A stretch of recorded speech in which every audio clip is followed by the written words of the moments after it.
Who exactly is this movie made for? No, seriously, let's think about this for a second. Who in the hell is this for? Is it for the hardcore fans of the first? Is it for the haters to indulge? Is it for musical lovers? Or is this for the complete insane? The answer is yes. There's something for everybody, but we'll all end up hating it. At least the people who love the first Joker. I did not hate this movie, I did not think it was a disaster, but it was far from good. Kind of a joke in terms of the story. By the end of this movie, I was thinking, what is the director trying to say? What is the point of this movie? And I got no answer for that. It wanted to say one thing and then forget about it because they wanted to say something else. But then they forgot about that and we're just going around in circles. You think they're building up to some emotional climax, but then boom, convenient plot point is here to save the day and progress the movie without any logic. The feeling surrounding this movie is almost the same. It's actually struck a nerve with many people. It's angered them. I wasn't that into the first Joker. Wait, before you leave, just hear me out. I do not like the Joker. I don't think it's terrible, but I don't think it's as good as everyone says. Wait,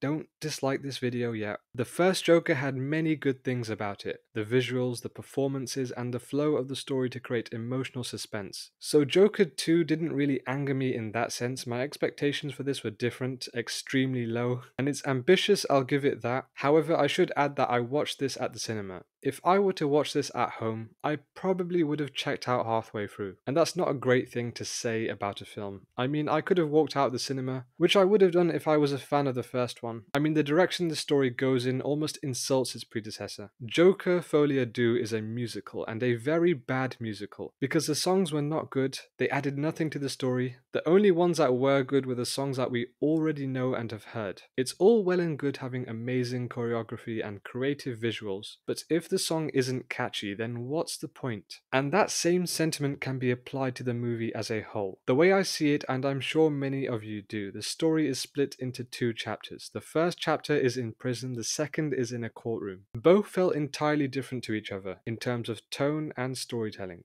It wasn't an interesting angle to explore for a whole 2.5 hours, but here's the thing. I actually liked the first 30 minutes of the movie. I was engrossed in what was going on because of how good Joaquin Phoenix's acting is. The whole introduction to Arkham, the characters we meet, and the bleak tone was really captivating. The performance of Brendan Gleeson as the prison guard was also really good and helped set the atmosphere. Again, the cinematography is really spellbinding. The tight, soft focus brings the psychotic energy the film so effortlessly oozes. And it's balanced by a whimsical stage setting full of fantastical slow-motion shots. And this is all done in a backdrop of misery emphasized by the constant rain, grey and dark green color scheme, and bleak characters. The juxtaposition of the whimsical and the miserable creates that crazy and deranged nature that the Joker elicits. If the whole movie was like the first 30 minutes, I would have loved this. The rest of the movie was not nearly as engaging, but I will say, I thought I was going into something that was a complete mess and quite overindulgent in its messages. I was waiting for that moment, and besides the ending, I never really got that feeling. I appreciated what the movie was attempting to say. I never really checked out, it's just the execution that was poor. The musical sequences were an interesting way of getting into the mindscape of Arthur. This is how he copes, it provides bliss and hope. He's a guy that wants to be taken into his daydreams and fantasies and never come back into reality. These sequences also provide a lightness to a movie that is incredibly dark and grim. It is really a depressing movie, just like the first. A really great scene that I wish had more development was in the courtroom. It was about 5 minutes. A supporting character from the first Joker called Puddles provides an emotional dialogue with Arthur that I felt was the strongest part of the movie, in terms of writing. But Arthur and Puddles' relationship is not that deep in both movies. Here it lasts for 5 minutes and they move on. It doesn't show how it impacts both characters, but through the performances of both actors you could feel the despair, pain, and horror that the two have suffered.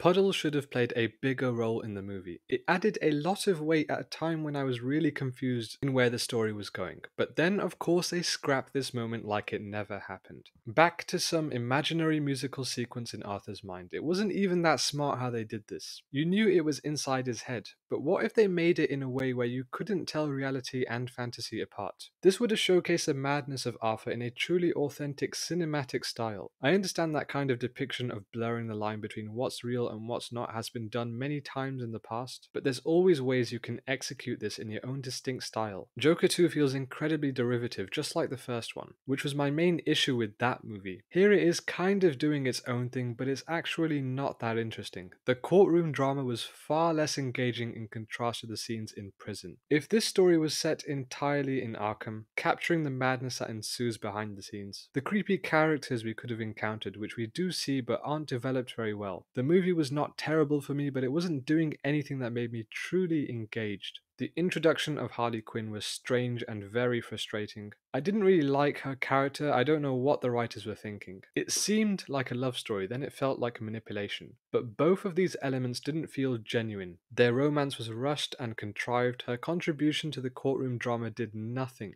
And the part where I really checked out of the movie, and this is the reason why I think a lot of people hate this movie. And you know what? I don't blame them. It's one of the worst endings I've seen to a movie that was fairly mediocre, but the ending changes my perception of this. What on earth was Todd Phillips thinking here? Was that supposed to be heartbreaking? There was no emotional investment into that last act. What was the point of Harley Quinn? This is not how she or the Joker would act. I know they're trying to go for a realistic take on the characters, and they do manage to achieve this with some success, but ultimately the way this movie unfolded, it worked against its favor. The realistic approach takes away the excitement and wackiness of these characters. Sometimes going all out crazy brings out the character to the fullest. Joker 2 could have been the story where Arthur goes to another level of madness, with the addition of Harley Quinn, but it never happened. It was really an obnoxious ending that was borderline insulting to the fans of the first Joker. Yeah, 4 out of 10. I don't think it's a disaster, but I'm never watching this movie again.